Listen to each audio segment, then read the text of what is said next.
Hi everyone, welcome back to WHU TV. My name is John, your host as always, and I hope you're doing well as I always do. And if I didn't catch you for the watch along live on New Year's Day for the Watford away game, by all means, I wish you a very, very happy New Year, and I hope that the new year has started out in a great way for you. This video is discussing the West Ham United 2021 published accounts. As always, this video is sponsored by the channel sponsor 3retro.com.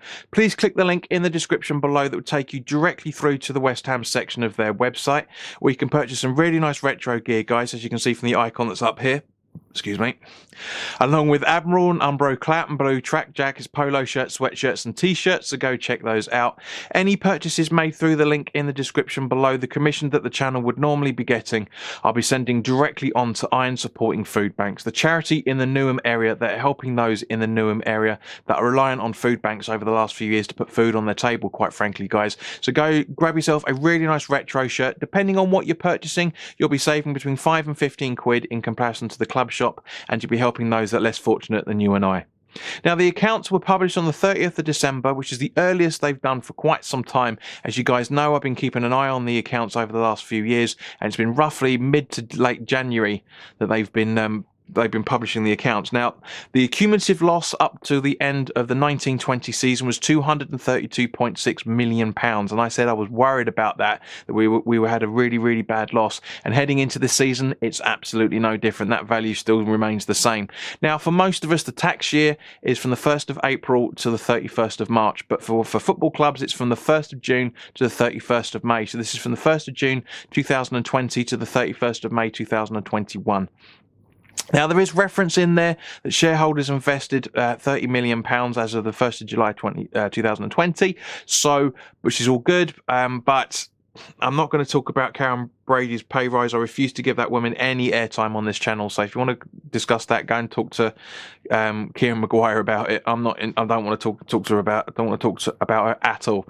COVID is impacted, mentioned twice on pages 4 and 5, but they also heavily praise Moyes, and rightly so, as a real asset, and they also acknowledge that the 2021 season was our 10th season in the Premier League since it started in '92, and also acknowledge the fact that we had our highest ever Premier League points. It's not our highest ever table finish, but it's our highest ever Premier League points. It also goes on to mention that the Europa League was, and I quote, an immense achievement during a difficult season even, and I completely agree. We all do. It was very, very difficult, especially bearing in mind we missed the majority of the season in terms of being able to go there, and the accounts also mention that, saying that supporters were missed at every level of the club.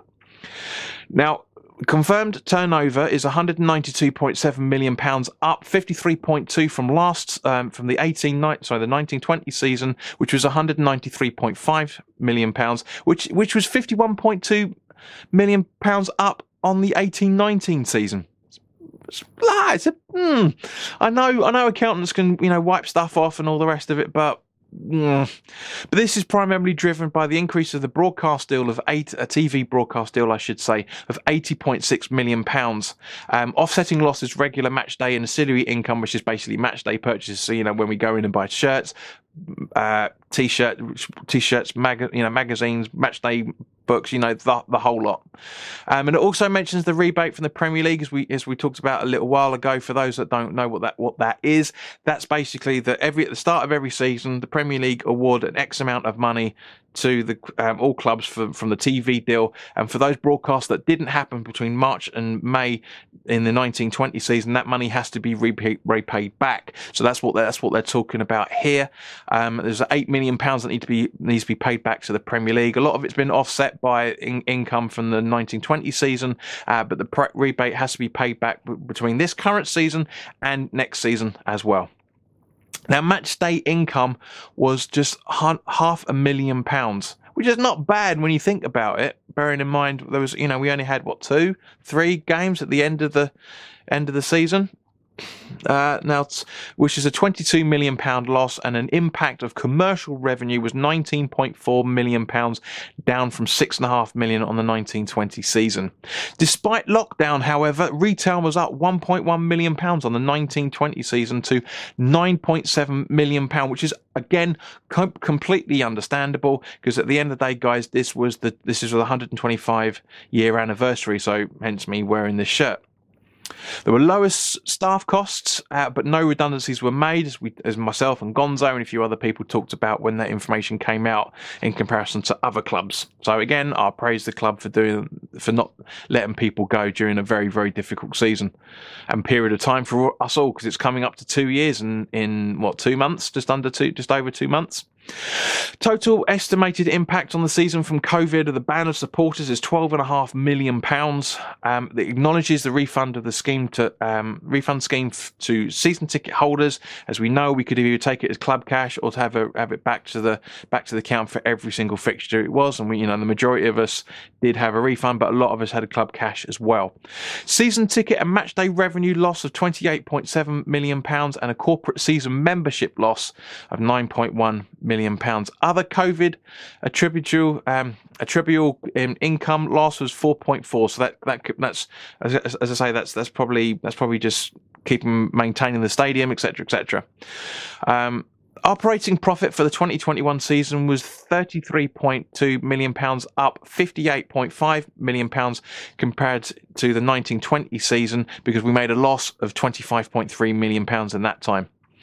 As I mentioned earlier, group turnover of £192.728 million, other operating income of £4.571 million, admin expenses, which is basically players trading, with a loss of £67.633 million, meaning overall, prior to player sales, a £35.853 million loss. 49.281 million less than the 1920 season. So even though these are still huge numbers, guys, these numbers are getting better.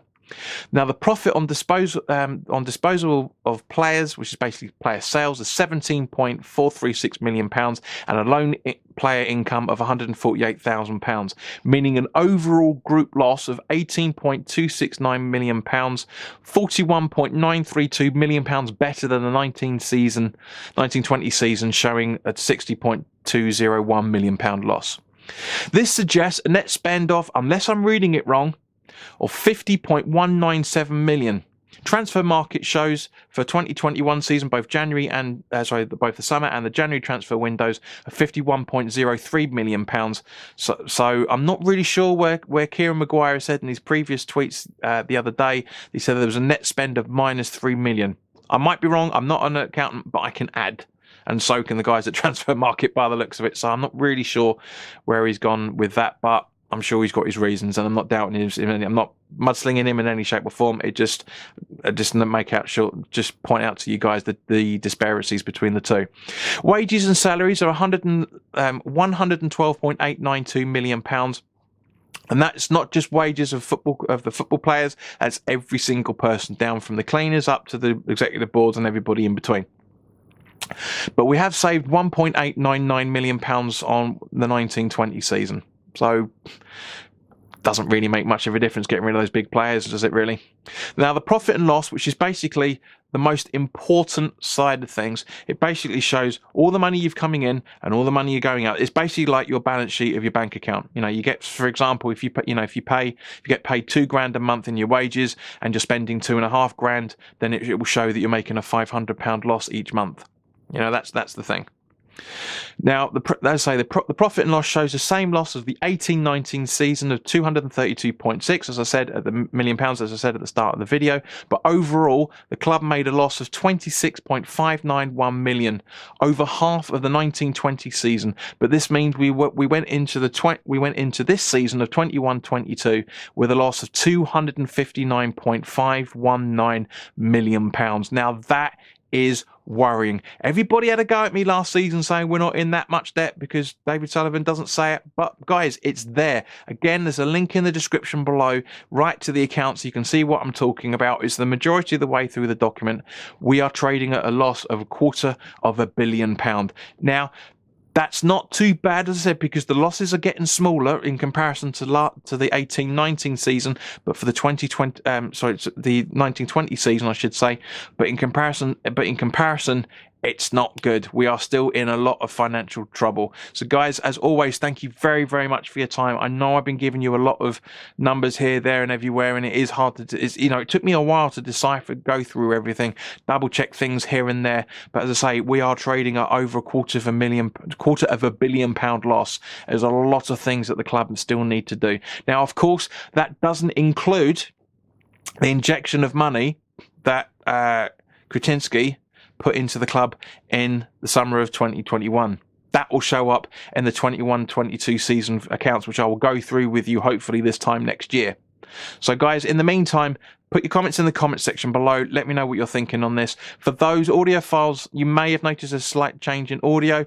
It's a new year. I got a brand new microphone that was ordered today. For those audiophiles that are curious of what the sound is, it's from a microphone made by Sennheiser, and it's an MKE 600. So, guys, if you are absolutely loving this audio, it's a little bit expensive. I've had to do it on the tick, granted, but it's a little bit expensive, but I hope you enjoy the sound content, because at the end of the day, guys, as much as I loved having a lapel video mic on here, it was very, very restrictive, and I could only really have certain shirts on. But I'm completely unrestricted. I can move all about, and you can't hear the mic movement at all like you could do with the other microphone. So, guys, obviously the Leeds FA Cup preview will be coming up in a couple of days as well. So if you haven't already done so, please do like this video if you've enjoyed it. Please do subscribe to the channel and hit the notification bell if you haven't already done so.